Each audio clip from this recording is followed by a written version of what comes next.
My name is Benjamin Evans. I'm a second year human bio major here at UC Merced. And today for my Math 12 final project, I have the theme of mathematics in music. And again, I'm in section 24. And I don't know why, but my apologies for my face being covered up. Okay, there we go.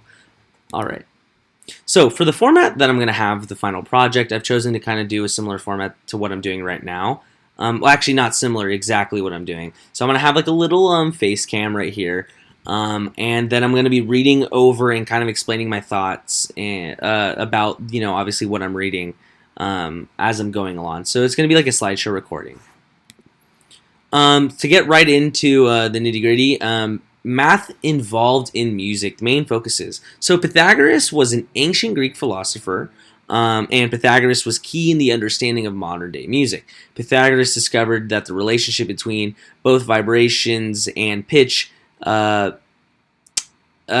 much he kind of overall just like discovered the relationship again between vibrations and pitch, and realized that if you can manipulate the length and overall size of a string, that you could change the sound.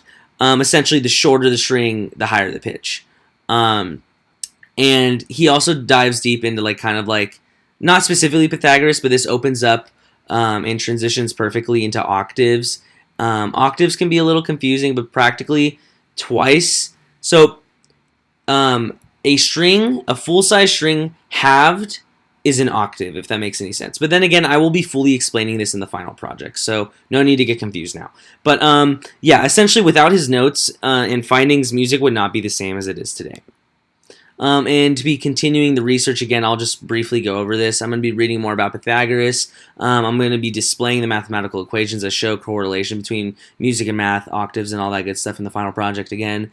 I'll be looking into other possible connections between pitch, vibrations, and the length of a string of an instrument. And then I'll be looking into the specific measurements which music is played off of an instrument. So then again, like let's say in my final project, I'll be mainly focusing on a guitar or a piano. I will be specifying which one so that it makes sense. Okay, so for the references and citations, I have these like little brief sentences that kind of explain the main idea of the website. But pretty much right here for the Music, Math, and Patterns by Math Central, this article pretty much talks about the discoveries of Pythagoras and how his notes and understandings of math and music have stood the test of time. And they pretty much dive into the importance of Pythagoras and how he was kind of one of the first, people to bring up the direct connection between vibrations and pitch and stuff along those lines, and how those directly, along with other patterns, such as the Fibonacci principle, are pretty much, just kind of go hand in hand with music.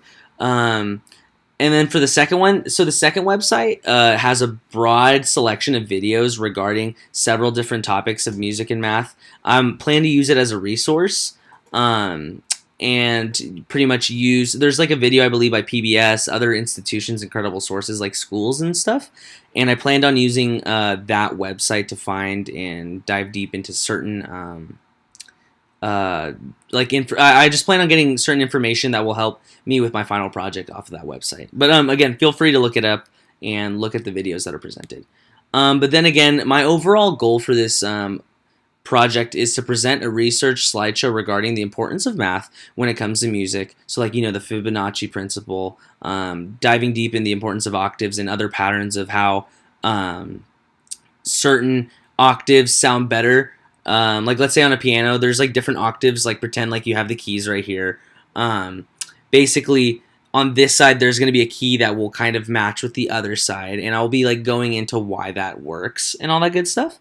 But yeah, in addition, I hope to highlight how without math, music would simply not be possible. There's certain equations I go into, like, the exact, the vibration, and how if the vibration is, like, for example, if you strum a guitar too hard, it's going to make the sound not as nice.